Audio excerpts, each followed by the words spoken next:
Healthcare is changing, and Dr. Nancy RN is here for you. The topics are many, but each program stands on its own with 3 key action points for you to learn. Your guide to a healthier you in a changing world. Dr. Nancy RN. Welcome to Dr. Nancy RN. Healthy you, healthy nation, healthy world.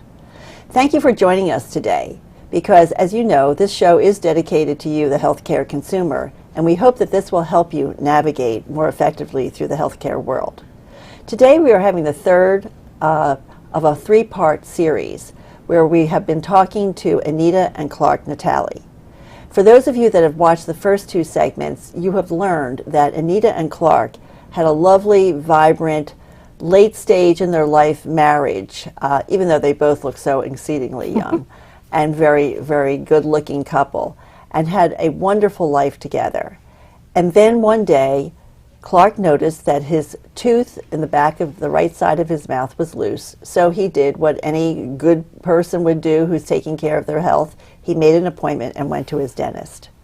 What he thought was going to be just a casual appointment turned into a life-changing event when the dentist told him right away that he did not like the tissue, the look of the tissue around his gum, and immediately sent him to the surgeon across the hall who said the same thing. He did not like it, and he would really be remiss if he didn't tell him that it would be potentially cancerous.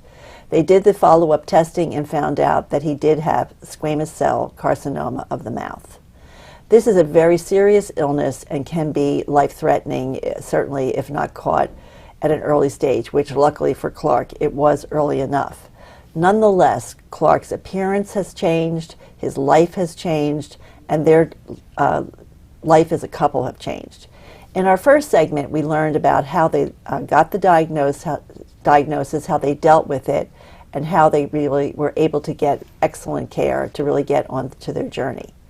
In our second episode, we learned from Clark directly how he dealt with this, how he was able to really compensate for a change in his appearance, a change in his body weight, a change in his ability to socialize. So what we're doing today is we're talking with Anita, his wife and partner. And I want to tell you a little bit about Anita, who is a very talented woman in her own right.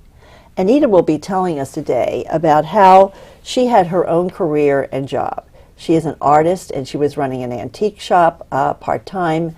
And when she got this news, how her really shift had to come in her career. She will then tell us about how she had to assume the role of caretaker on a very full-time basis and how she had to learn the skills of being a caretaker, a role that she had really never done before, as would not most people unless they have run into something like this. Then she will talk about how she had to create her own village, that she could not do this alone, how she had to use other people, and when they wanted to help her, how she was able to really reach back to them and have them help her. And then I think also she will tell you about the isolation that she experienced as a caretaker, and then how she really had to deal with her own depression, and how once dealing with her own depression, she really came full circle, and how this has changed her life and what she has done with her life, which I'll save some of the best for last and let her tell you herself, because what she has done with this experience will truly astound and amaze you. I want to again welcome Clark and Anita Natale. Thank you, Nancy. It's wonderful to have you here, and I want to thank you in advance for being so open and telling your story to our audience. I know that we will all appreciate what we'll be learning today. So Anita, tell us about yourself and your life. You told us in our early segment how you met this dashing man and how he pursued you with immediate speed, captured your heart, you married him, you were having a wonderful life, traveling, skiing, and then what? Yeah, things were going along very well, and it's sort of out of left field came this loose tooth and was diagnosed as squamous cell carcinoma, which put us on a whole different path that we could never have imagined we'd be on. It was very scary. When I heard that news, I was brought to tears in the oral surgeon's office, and it was very upsetting because my impression of the word cancer, my response to that word was devastation, and I thought probably death. I never told Clark that, and I never would have expressed that, but that's how I felt. So we went to see the oral surgeon, the head and neck surgeon, Dr. Weinstein, and he very confidently told us how he could take care of this and it could be cured. I felt very grateful, and in that in that moment of feeling grateful, I cried again. There were just so many emotions being thrown at me, fear, gratitude, and nothing had even started yet. Right. So a week later, Clark was in surgery. It was a 12-hour surgery, very multiple stages. The surgeon, Dr. Weinstein, goes in and resects, takes out the cancer, and a plastic surgeon and an oral maxillofacial surgeon come in to replace or repair that defect. So it's 2 stages. I remember when Clark came out of surgery, he was lucid. He was, he wasn't completely asleep when I saw him. And he said to me, "Did he get it all?" And I said, I think he did. But that was his first question, did he get it all? He was very concerned about that. So I stayed with him the first night in the hospital and really kind of lived at the hospital for a couple of days, just observing what the nurses were doing. He was in a vascular unit, and so there was a lot of care around the clock. When he was moved to a more regular room, I became very involved in his care at the encouragement of one of the nurses. He had a trach that had to be cleaned and suctioned frequently. But in the early stages after a surgery like this, there's a lot of mucus that builds up in the throat, and the patient will cough it out through the trach. So the first night he was laying there, and every few minutes would cough out something, and I would go put my gloves on, clean it up, and settle back into my chair to take a little cat nap. And this went on all night long, and I realized you're not going to sleep, so just hang in there. And that became the beginning of the journey of being a caretaker. I learned a lot from the nurses. They were excellent educators for me. They taught me everything, how to do everything. Because they were knowing that they were preparing you for his discharge. They were. And I remember I guess a few days before, maybe 2 days before we were going home, she said, "No, we're going to teach you how to do trach care." And I had been watching them do it. And I said, "You mean I'm going to do that?" She said, "Yes, you can do this." That was a very scary moment. But I learned how to do it. Right. We went home and immediately set up sort of like a bedroom in our family room, which was where Clark was going to be sleeping, and made that his room. My sister came up from Washington, D.C. When we talk about people who supported me, my sister Karen, who's also a nurse, came up and stayed with us for 3 days to help me and Clark get into this new pattern of living, and helped me establish a care plan that I would keep recreating as the care would change. But it was like my roadmap. I needed that. Right. So every family needs a nurse. That's one of Oh, the takeaways. it was so great to have her. I would call her on the phone many times with questions over the years, and she's our go-to person. When we would have a question, sometimes Clark would say, "I think you should call Karen," or I would say, "Well, maybe we should call Karen." Right. So she's really been a wonderful person to have in our lives. I love her; she's my sister, but I mean, it is a bonus that she's a nurse. It's been great. Definitely. So then, how did you acclimate to doing all this care at home? What specifically did you have to do? Okay, in the just after his initial surgery, Clark came home with a nasogastric tube, which is how he was getting his nutrition. He would have that for 6 weeks. He had his trach, and he had to wear a cuff around his trach that delivered humidified air to keep it moist, to keep the opening moist. So at 5:30 in the morning, at 5 o'clock I would wake up, go downstairs, and I would administer medication to Clark, which I think was like a GERD medication, prior to eating. I would give him the medication, I would go back upstairs and sleep for another half hour, come down at 5:30. I'm probably getting the times wrong, it doesn't matter. And I would start his feed, and I would fill a bag with the nutritional supplement and water and hang it from a pole and connect it to his NG tube and get that started. There must have been 12 or 15 different steps that I would go through in a day that revolved around medications that had to be given at specific times. So, you know, you can't just give all the medications at one time. You have to space them out according to the directions you're given. Right. So this little roadmap I kept for myself was just a chart, and I would just, at 10:30, I'd check that off. It did that at 11, check that off. So I just went down the list. It was exhausting. We also had wound care. Forgot about that. Wound care was another one. And then trach care. It was overwhelming and exhausting. Right. Did you have any help? I mean, did you have a home health aide? We did have a visiting nurse who Visiting came, nurse, okay. I think in the early days, she came 3 times a week. And that was a great help because there were some days I would just, maybe had not gotten to a phase of the day's care, usually the trach care, and I would ask the nurse, could you please help me with the trach care? And, oh, sure, no problem. That was great. So the home health nurses were very supportive. Right. Right, but it's still, the bulk of it came back to you. It is, and it's an exhausting day because your day does not end until that last medication is given, which was 1:30 in the morning. So at 1:30, after Clark had his last medication, I would go to sleep for 4 hours, then wake up and start all over again. Right. So it was pretty Right. rigorous. Right. So you had a job previously. What happened to that? As you took on this as a full-time job. When Clark was diagnosed with cancer, I knew we were in for it along something that was going to change our lives. And I called the people I worked for and I said, until further notice, I have to tell you that I won't be coming in. And I did tell them eventually what was going on, but I was pretty private about that. In the beginning, we didn't tell too many people.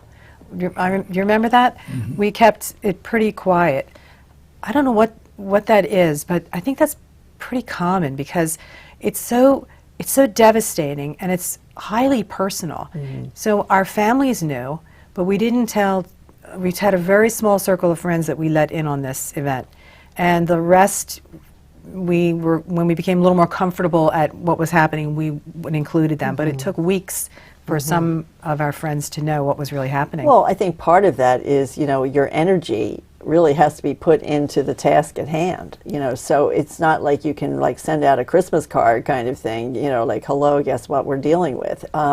It's more like you have to really focus in on what you're doing right now, learning this care map, accessing, you know, your sister to help you, and just trying to figure out what day-to-day life is going to be. So I think that's a very good point that you made, that you really had to be very selective about those that you would tell that had a need to know, and those that could actually help you, some people that could actually give back. And then also too, you can't keep repeating that story over and over again. You know, oh, what happened? And then you're going through this story again. It's the 5th and the 6th time, and I didn't have any reserve for that. And I actually had asked my family members, I had one contact point, it was my sister Karen, and I would say, would you please call Mom and Dad? And so my sister Paula also took a role. We would take turns, they would take turns. My family members would call me and say, and how are you doing? And I would tell them what was going on, and they would impart that information to the rest of the family, which was really helpful because you can't keep repeating yourself. Right. I think that's a great point, Anita. You know, and that's a really teachable moment for all of us because no matter what you're facing, you need to really appoint someone, a friend, a family member, who really can be the communication manager. Because that it can be, as Anita just told us, very draining and energy draining in every way, emotional, psychological, physical.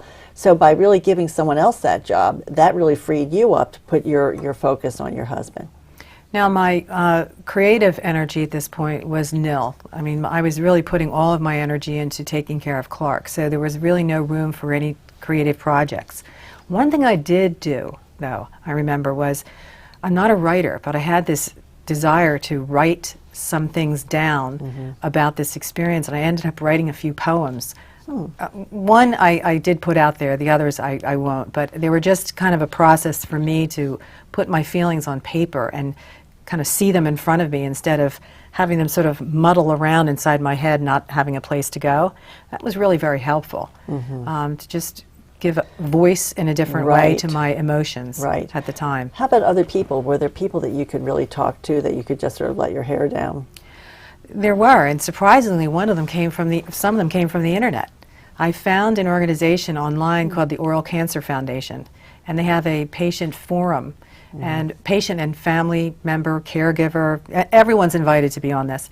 And it's mostly made up of patients who have been through oral cancer or their caregivers or family members of patients. And what a vibrant community that was, and what a supportive community. I found, like, late at night, at 2 in the morning when I couldn't sleep some nights, I would be online chatting with someone who knew exactly where I was coming from, and that felt so good, because it's very lonely. Right. It's isolating, and it's very lonely to be a caregiver. The other thing you have to do, which a lot of times we forget about, is to take care of yourself. Right.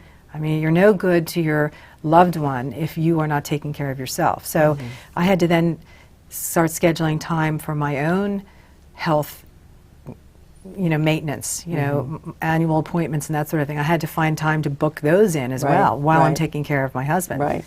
What did you do? Is there such a thing as, carving out time for fun or some relaxation? How did you handle that? I did, actually. There were a few times when, Clark, you went with, we went out to lunch a few times. Do you remember that? With my sister? And then, a few times we went out to lunch with friends, very brief encounters, but just to get out of the house. And we would also go for drives in the countryside, just kind of go out and get outside. Even trips to the drugstore, that was kind of a big event. Let's go to the drugstore. That's our focus for the day. Right. But it was, I tried to find solace whenever I could. Right. Sometimes it was when I knew Clark was going to be sleeping for a few hours. Sometimes I would just have to go into a room by myself and not even take a nap, just be by myself. Right. Just to rejuvenate. Right. Right. How long did that level of intensity of care, where he is really in the equivalent of a hospital bed at home, you're doing a lot of around-the-clock attention, different treatments, monitoring, keeping his spirits up. How long did that intensity last? Initially 6 weeks, and then we had a 3-week respite prior to Clark beginning radiation therapy. When you start radiation therapy, everything is pretty easy in the beginning, and then by the 3rd or 4th week, things start to pile on and become very difficult. So from the 3rd week of radiation therapy, which was about 6.5 weeks long, to months later, it was another section of a difficult time. Clark unfortunately had post-radiation infection, which can happen immediately after finishing radiation therapy or many years later. His happened quickly, pretty soon after completing it, which landed him in the hospital for about 10 days. So actually, sometimes those days in the hospital were a little bit of a relief for me, because I could go home at night and sleep and really get a solid night's sleep, and then go back to the hospital and spend the day with him. Right. So, I look back at it, it wasn't easy for him, but in some ways, some of those hospitalizations were kind of a little bit of a break for me. Right. Right. So you got a respite. A little bit. A little bit of a respite. Then after he got through really those 2 waves and hurdles, what then became sort of the issues? What were some of the maintenance caretaking role? Because life has changed. Yes. So what were the kinds of things, like activities of daily living, that really changed almost on a permanent basis? Well, because Clark had a peg tube for 2.5 years, I love to cook. So cooking for the 2 of us and for my family and extended family has always been a source of great joy. So now that he is eating or consuming his nutrition through a peg tube, he's not able to, nor was he interested really, and I wasn't even suggesting that he would eat that, but cooking for myself became a total chore. Right. I did it, but it was very difficult. And we fortunately have very good friends who periodically would drop off a meal, which was really so helpful. I mean, that was a gift, a total gift. Right. I think that's something for all of us to remember, that if we know of people that are dealing with something that's very difficult, such as the story that Anita is telling us about, we shouldn't wait for them to ask. We should really think about approaching that family or couple or person and really reaching out and asking if they want something as simple as a meal, something that we could easily share. In fact, you make a really good point, that a lot of people don't know what to do for a friend who is ill, and they don't know what to do, and they say, what can I do? And I think it's a caregiver's opportunity to say, can you please pick up some groceries, pick up my dry cleaning, walk my dog, whatever that thing is that can lighten your daily load a little bit. Friends love doing stuff like that. They love being available and take advantage of it. Right. We don't have a dog, so we didn't have to worry about that part of it. Lucky you for that period of time. Clark, were you aware of the pressure that was really put on Anita by the circumstance, and how did you support her in this, if you could, given the fact that you were dealing with your own problems? Well, I certainly was aware of it. It did take a toll on her, but you're right, there was not a whole lot I could do. There were times when I couldn't get out of bed to help. She had to do it all. Right. I do remember, though, there you couldn't do a whole lot, but there were things that he would do. Like he would say, come on over and sit down beside me, and he would massage my shoulders or tickle my hair or something, which I love, or rub my neck. I mean, here's this man trying to get through the latest, whatever it was, surgical procedure or whatever, because he's had numerous surgical procedures throughout the years, but always was there to try and find a way to help me feel better. Right. That's pretty remarkable. I think that's a beautiful, again, lesson learned. It can be the smallest thing, it can be a touch, but at least you were aware that you were doing what you could. And that really kept that bond, between you. It just was very confirming that, getting up at 5 and getting all these broken sleep patterns, was really worth it, because you knew to the best of his ability he was trying to give back. And I'll tell you something, I really enjoyed helping him. I enjoyed doing all those things for him. To me, it's almost I felt honored, actually, to be such a part of his care. I'm not a religious person, but I have to say it's almost like a sacred thing or a holy thing to help another human being when they so desperately need your help. Right, right. Now, Anita, did you ever think about becoming a nurse? Because that's often what nurses say, that they really feel like, service and care is a privilege. When I was a little girl, I wanted to be a nurse. I mean, as young as I can remember, I wanted to be a nurse. And I didn't pursue it. I ended up becoming an artist. But this experience has led me kind of into, I would say, my foot in the door a little bit, because I'm now volunteering at the Hospital of the University of Pennsylvania. And while I'm not doing what the nurses do, I am on a floor interacting with patients. And I feel so appreciative of what the Hospital of the University of Pennsylvania and the staff have done for my husband to help him get well. And they greet him with smiles and, Mr. Natali, how are you? They're so happy to do what they do. And I've frequently heard, after I would say, thank you, Dr. Lowe, or thank you, Dr. Weinstein, thank you, Dr. Carrasco, they always say, it's my pleasure. And I get that every time. I get that is their pleasure. And the nurses, same thing. They love what they're doing.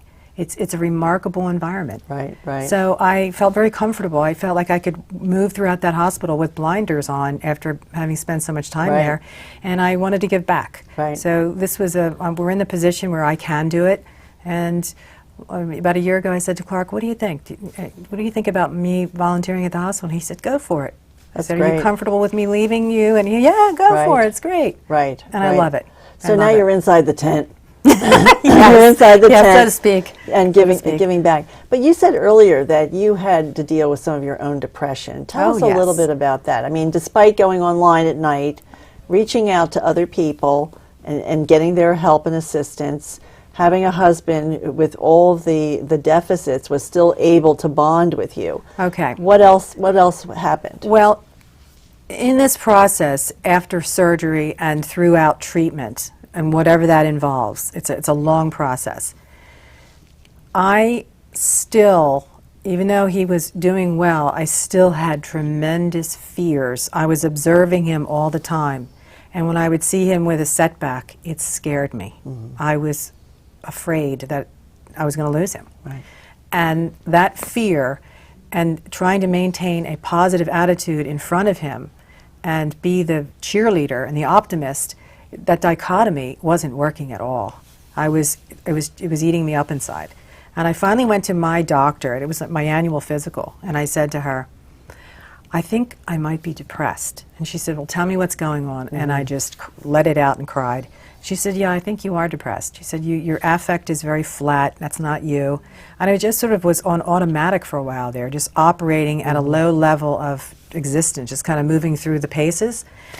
Ended up taking an antidepressant and going through some cognitive therapy, and I'm fine today. But I think it's really common. I found out later through that forum and through other people who are also caregivers that most of them have a similar experience. Right, So right. it's something to look out for. It is, and it's good that you took the action and did get the treatment. How long did it take for the treatment to sort of kick in and you felt better? Oh, I would say maybe a month, 4 weeks. So that was certainly better waiting through that period of time than not paying attention to it and really not getting the help that you need. So like Anita is saying, it's a very expected response. She gave it her all, but everybody has their limits. And so when she was able to get some help for herself and some medication and some therapy, she really was able to bounce back. So I think that's a very good heads up for other caregivers. Again, a long-term caregiving circumstance really takes its toll. It's exhausting. It is mentally exhausting. and emotionally exhausting. Right. But tell us how it affected Physically. you as a person. Where do you think this has led you on your own personal journey? Well, I think that I am a more compassionate person. I think I have more empathy for others who are, just generally speaking, and I say that. I was in the car once with somebody, a friend or something, and we were behind a driver who was going particularly slow, really holding up a string of cars. And this person with me said, oh, I can't believe how slow that guy is. Beep the horn, beep the horn. I said, you never know what that person's going through.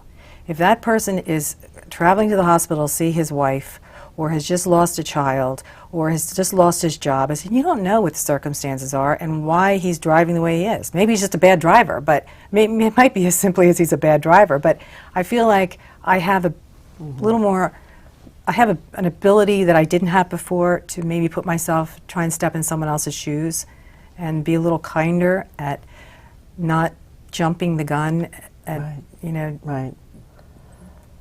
Well, assessing someone. That's a major outcome from anything like this. But again, I want to thank Clark and Anita because through these 3 segments, they have really told us about their life journey in a very intimate way. The ups and downs and the emotional feedback that they gave to one another and really how they came through it. So I think that there have been lessons learned and key points that we have picked up in each of these segments. And I think if nothing else, it gives us hope that no matter what is in front of us in terms of our own journey, no matter how hard it may be, it is possible to weather the storm. And Anita and Clark are a great story of survivorship, and more than survivorship. They have grown through the process. Thank you very much for joining us, and we hope that you have learned something through their story and sharing it with us. Thank you. I hope you enjoyed our conversation today and that the information will help you in meeting your health goals. Catch this program and other conversations on the website, drnancyrn.com. Or you can write to me as well. I welcome your comments and feedback. Thank you for listening and join us again. And remember, with health, all things are possible.